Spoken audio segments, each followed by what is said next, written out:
Hello दोस्तों, स्वागत है आपका आपके अपने यूट्यूब चैनल वरदान क्लासेज में। दोस्तों, राकेश यादव 7300 मैथ का परसेंटेज चैप्टर चला हुआ है और ये पार्ट 8 है। दोस्तों, अब तक मैंने 7 वीडियो डाल दी है। जिसने अब तक वो वीडियो नहीं देखी है जाके प्लेलिस्ट में देख लो। तो चलो हम इस वीडियो को स्टार्ट करते हैं। किसी संख्या के 45% का 15% 105.3 है, उस संख्या का 24% क्या होगा। अब देखो, किसी संख्या बोला, उस संख्या को अगर मैं x मान लेता हूँ, x ले लिया, के 45%, मैंने बोला था का के की हो तो गुणा करते हैं, फिर इसने का बोल दिया, फिर गुणा लगा लो, फिर 15% बोल दिया और ये 105.3 के बराबर है। ये आ गया हमारा 105.3। अब इसने बोला उस संख्या का 24% क्या है। देखो, या तो यहाँ से पहले x का मान निकाल लो, फिर उसका 24% निकाल लो, या फिर इसमें सीधा ही गुणा में 24% निकाल लो, क्योंकि इस संख्या की कैलकुलेशन हमारा x का मान ही आएगा और उसका 24% निकालना है तो हम अभी कर लेते हैं 24%, सीधा हमारा आंसर ही आ जाएगा। अब यहाँ से मात्र हमें कैलकुलेशन करनी है। इस पॉइंट के नाम का हम नीचे 100 लगा लेते हैं और 2 जीरो से 2 जीरो कट गई, 1 जीरो से 1 जीरो कट गई। अब देखो, ये बच गया हमारे पास x गुणा में 45 गुणा में 15/10 इक्वल में हमारे पास 105 और 3 गुणा में 24। अब यहाँ से जो कटता ना वो काट लो, 5 तिये 5 दूनी, 3 से काटेंगे 3 अट्ठे 24, 9 से काटेंगे 9 पंजे, यहाँ पर 9 से काटेंगे 9 एकम 1, 9 एकम 9 से 63। अब देखो, ये किसी चीज़ से नहीं कट रहा।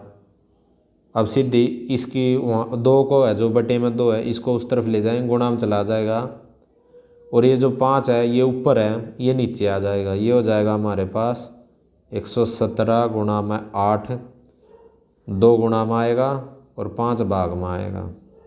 अब देखो, 1 2 की तो मैं अपनी तरफ से ऊपर गुणा कर देता हूँ और 1 2 की नीचे गुणा करता हूँ। देखो क्यों? क्योंकि जब भी हम इस संख्या को गुणा करेंगे ना, जो रिजल्ट आएगा उसको 5 से भाग करना पड़ेगा। 5 से भाग करोगे पॉइंट में आंसर होगा, क्योंकि ऊपर कोई भी ऐसा नहीं है जो कि 5 को काट रहा हो, पॉइंट में आंसर होगा। अब देखो, लेकिन हम क्या कर सकते हैं, डिवाइड करने की बजाय हम गुणा कर लेते हैं, 2 के ऊपर से 2 के नीचे से। नीचे हो गया हमारे पास, ये बन गया हमारे पास जो 5 गुणा 10, ये बन गया हमारा 10। अब 10 की सीधी ही हम क्या कर लेंगे, पॉइंट लगा दें, मात्र गुणा करनी हमारी रहेगी। देखो, पहले 8 की गुणा कर लेते हैं, 8 सतु 56, 5 8 के 8 और 5 13, 1 8 के 8 1 9, गुणा हम बच गए 2 दूनी 4, 4 की और गुणा कर लेते हैं, 4 6 24। देखो, यहीं से हमें अब तो पॉइंट लगना है, 4 की गुणा होगी और नीचे बटे में 10 है, उसका पॉइंट लगना है।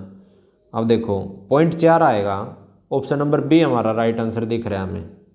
लेकिन गुणा करना चाहो आगे गुणा कर लो, 4 6 24 हो गया था, ऐसे लगी थी 2, 4 3 12 और 2 14, ऐसे लगे 1, 4 3 36 और 1 37।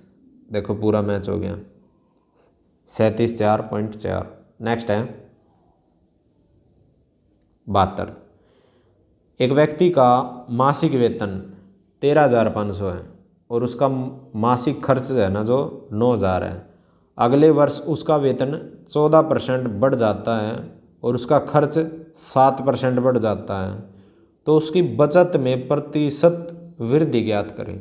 देखो, अब इसने बोला है, देखो प्रतिशत वृद्धि बतानी है, यानी कि रियल वैल्यू नहीं बतानी। रियल वैल्यू से मतलब है यानी कि रुपया में नहीं पूछा इसने, जैसे ऊपर रकम क्वेश्चन में रखा है 9,000 रुपये और 13,500 रुपये, ऐसे रुपयों में नहीं पूछ रखा। ये रुपया में नहीं पूछ रखा, तो हम इसने क्या करेंगे, रियल वैल्यू को यूज करें या ना करें हमारी मर्जी है, क्योंकि रुपया में नहीं पूछ रहा। हम उसके अनुपात से भी हम परसेंटेज निकाल सकते हैं। देखो कैसे, एक साइड तो हम वेतन ले लेते हैं और यहाँ पर हमारा खर्च ले लेते हैं और एक साइड हम बचत ले लेते हैं। ये तीन चीज़ ही होती है। अब वेतन हमारा, अब देखो पहले इनको एक साइड ले लेते हैं, इस तरफ हम अलग से लिख लेते हैं, इनका अनुपात निकाल लेंगे। ये वेतन हो गया और 9,000 हमारा खर्च हो गया। इनका अनुपात बना ले, 2 0 से 2 0 कट गई। अब 15 निम्मा 135 और 15 छिक्के 90, 3 तिया 3 दूनी, 3 और 2 का अनुपात आ गया वेतन और खर्च में, यानी कि वेतन हमारा 3 यूनिट और खर्च हमारा 2 यूनिट। अब देखो, अब इसमें परसेंटेज वृद्धि करेंगे तो 3 में परसेंटेज वृद्धि करोगे कैलकुलेशन बढ़ जाएगी। इसमें 100 की गुणा कर लेते हैं हम। देखो 300 हमारा वेतन हो गया, जिसमें 200 रुपये तो हमने खर्च कर दिए, बचत आएगी हमारी 100 रुपये। ठीक है, ये हम रियल वैल्यू नहीं हमारी अनुपात में ले रखी है और इससे हम परसेंटेज निकाल लेंगे मात्र। अब देखो यहाँ से वेतन में वृद्धि कितनी कर रखी है, इसने बोला क्वेश्चन में अगले वर्ष उसका वेतन 14% बढ़ गया। 14% निकाल लेंगे 300 का, सीधा ही निकल जाएगा। 100 से तो 2 0 कट जाएगी, जो 14% के साथ 100 है, और 14 तिये 42, यानी कि अगर हम परसेंटेज में देखा तो 42% की वृद्धि होगी। और यहाँ पे आगे बोला उसका खर्च है जो 7% बढ़ गया। अब खर्च है 200 है, 200 में 7% की वृद्धि, परसेंटेज से 2 0 तो कट जाएगी, 7 दूनी 14, 14% की यहाँ पे वृद्धि होगी। अब देखो वेतन बढ़ गया 42 और खर्च बढ़ गया 14, और इन दोनों का डिफरेंस होता है जो बचत होता है, क्योंकि वेतन में से खर्च घटाने पर बचत आती है हमारी, तो घटा देंगे। 42 में से 14 घटाएंगे, 28% की वृद्धि आ गई हमारी यहाँ पे। तो ऑप्शन नंबर सी हमारा राइट आंसर हो जाएगा। नेक्स्ट है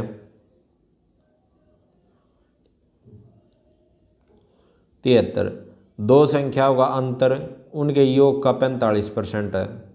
बड़ी संख्या तथा छोटी संख्या का अनुपात ज्ञात करें। देखो दो संख्याओं का अंतर उसके योग का, यहाँ पर बोला इसने दो संख्याओं का अंतर, उसके बाद बोला उसने उनके योग का 45%। पहले तो इस 45% को ही लिख लेते हैं हम, 45% के नाम का नीचे 100 काट लेते हैं हम, क्योंकि ऑप्शनों में अनुपात पूछ रखा है। 5 निम्मे 5 से काटेंगे हम 20। अब देखो इस 45% को मैंने यहाँ पे लिख दिया 9/20 की फॉर्म में। अब इसने बोला था यहाँ पे देखो क्वेश्चन में का देता है ना, का के नज़दीक क्या है, उनका योग। मैंने बोला था का के की जो नज़दीक होता है वो होता है नीचे, यानी कि उनके योग की यूनिट आ गई। अगर वे दो संख्याएं मैंने x और y मानी थी तो उनका योग जो हो जाएगा वो हो जाएगा 20 यूनिट। और आगे बच गया हमारे पास दो संख्याओं का अंतर, यानी कि अंतर वाली ऊपर वाली यूनिट रहेगी 9, ये हो गया 9। अब देखो यहाँ से ये समीकरण सोल्व करेंगे, दो समीकरण बन गए, समीकरण नंबर 1 और समीकरण नंबर 2। इसको सोल्व करने का मैंने एक बहुत अच्छा और फास्टली एक तरीका बताया था। x का मान चाहिए तो इनको जोड़ लो सीधा, दोनों को जोड़ोगे 20 और 9 29 बटे में 2 कर दो, ये आ गया x का मान। y का मान चाहिए तो घटा लो, 20 में से 9 गया 11 और बटे में 2, ये आ गया x और y का अनुपात, यानी कि वे दो संख्या है। अब इसने बोला है बड़ी संख्या तो ये है 29/2, और छोटी संख्या का अनुपात पूछा, यानी 29/2 अनुपात में 11/2, 2 से 2 कट गया, हमारे पास आ गया 29/11 का अनुपात। ऑप्शन नंबर सी हमारा राइट आंसर हो जाएगा। नेक्स्ट है एक संख्या को जब 25% घटा दिया जाता है तो वह संख्या 225 हो जाती है। अब देखो एक संख्या हमने x मान ली, वह संख्या उसका 25% घटा देते हैं, 25% घटा देंगे तो यानी कि बचेगी कितनी, 100 में से 25 गया 75% वह बच जाएगी बटे में 100, और ये 225 के इक्वल है। इस संख्या में कितने % की वृद्धि की जाएगी वह संख्या 375 हो जाए। यहाँ से पहले हम मान निकाल लेंगे, 25 तिया 25 चौका 3 से काटेंगे, 3 से 21, एक 3 5 15, 4 की गुणा करेंगे एक्स का मान 300 आ गया। 300 हमारी वह संख्या है। इसने बोला है इसमें कितने % की वृद्धि करे कि 375 हो जाए। 375 बनाने के लिए इसमें कितने की वृद्धि करनी पड़ेगी? 75 की। 75 की वृद्धि करनी पड़ेगी। परसेंटेज पूछा तो कितने पर करनी पड़ेगी? 300 पर वृद्धि करनी पड़ेगी, गुणा में 100। 2 0 से 2 0 कट गई। 3 से काटेंगे हम, 3 दूनी 6, 1 3 5 15, 25% हमारा ऑप्शन आ जाएगा। ऑप्शन नंबर ए हमारा राइट आंसर हो जाएगा। नेक्स्ट है, देखिए दोस्तों, दो संख्याओं में से बड़ी संख्या का 40% छोटी संख्या के 60% के बराबर है। अब देखो बड़ी संख्या मैंने एक्स मान ली, उसका 40% ले लिया, जो कि इक्वल है छोटी संख्या हमने वाई मान ली, उसके 60% के इक्वल है। यहाँ से हम 2 0 से 2 0 कट गई, 1 0 से 1 0 कट गई, 2 दूनी 2 तिया, यहाँ से 2 को उस तरफ ले जाएंगे और y को इस तरफ ले आएंगे, x बटे वाई 3/2 हमारा अनुपात हो जाएगा। यदि संख्याओं का योग 150 है तो बड़ी संख्या ज्ञात करें। देखो योग कितने यूनिट आता है? 3 और 2 5, योग आ गया 5 यूनिट, जो कि किसके बराबर है? 150 की। 1 यूनिट का मान निकाल लेंगे, 1 यूनिट का मान आ जाएगा 150/5, 5 से काटेंगे 30, 1 यूनिट का मान आ गया। अब इसने बोला बड़ी संख्या क्या? बड़ी संख्या कितनी थी? 3 यूनिट, 3 की गुणा कर देंगे 90। ऑप्शन नंबर सी हमारा राइट आंसर हो जाएगा। नेक्स्ट है 76वां, ए की लंबाई बी से 10% अधिक है। देखो बी से अधिक है, यानी कि बी को अगर 100 मान लूँ तो ए कितना हो जाएगा? 10% अधिक है तो कितना हो जाएगा? 110। तो इसने बोला बी की लंबाई ए से कितने % कम है। देखो कितनी कम है? ये 10 कम है। किससे कम है? ये 110 से कम है, गुणा में 100। 1 0 से 1 0 कटे, 11 निन्यानवे 1/11%। ऑप्शन नंबर डी हमारा राइट आंसर हो जाएगा। नेक्स्ट है, दिया गया है ए की आएगा 10%, बी की आएगा 15% और सी की आएगा 20%। यानी कि ए की आएगा 10% इक्वल में बी की आएगा 15% इक्वल में सी की आएगा 20%। यहाँ से हमने क्या करना पड़ेगा? ए बी सी का अनुपात निकालना पड़ेगा। उसके लिए मैंने आपको पहले भी बताया है, अनुपात निकालने का तरीका है, पहले तो जो कटता काट लो। देखो जो तीनों में कटता वो काटना हमने, तो तीनों में ये नीचे 100 है, ये कट रहा है, 5 से कट रहा है तीनों में ऊपर।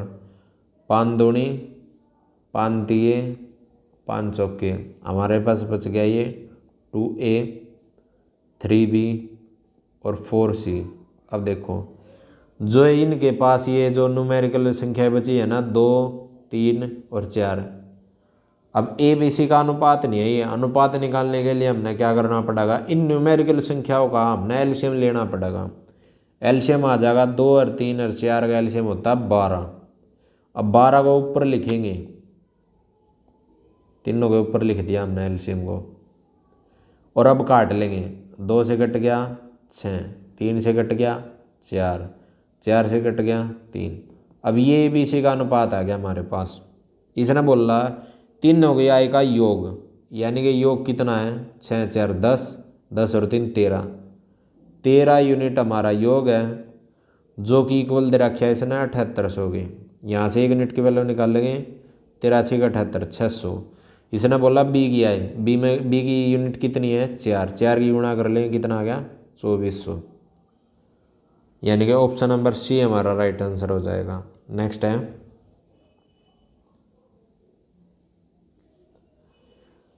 एक संख्या के 60% का 3/5 भाग 36 है तो संख्या क्या है? यानी कि वह संख्या अगर मैं x मान लूँ तो उसका 60% का 3/5 36 है।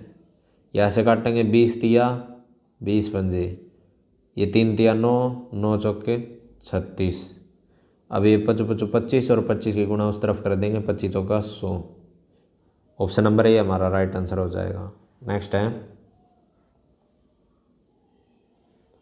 ए का वेतन बी से 50% अधिक है तो बी का वेतन ए से कितना परसेंट कम है। यहाँ पे ए बी को लेंगे, बी से 50% अधिक है, बी को 100 मान लेता हूँ, ये 50 अधिक है तो 150 हो गया। अब देख पूछा इसने बी का वेतन ए से कितना कम है, कितना कम है ये 50 कम है, किससे कम है 150 से, गुणा में 100, काटेंगे 50 दिए 3 से काटेंगे 33 से, ये 1/3% आ जाएगा। ऑप्शन नंबर बी हमारा राइट आंसर हो जाएगा। नेक्स्ट है, नीता का वेतन पपैया से 25% अधिक है, 25% अधिक है, यानी कि पपैया का मैंने क्या कर लिया, यहाँ से पपैया पे और नीता का नया ले लिया, यहाँ से 100 और नीता कितनी हो जाएगी 25% अधिक है तो 125 हो जाएगी। तो पपैया वेतन नीता से कितने परसेंट कम है, कितना कम है 25 कम है, किससे कम है 125 से, गुणा में 100, 25 50, 5 से काटे 20, ऑप्शन नंबर बी हमारा राइट आंसर हो जाएगा। दोस्तों वीडियो पसंद आई है तो वीडियो को लाइक करें, शेयर करें, सब्सक्राइब करें। मिलते हैं अगली वीडियो में।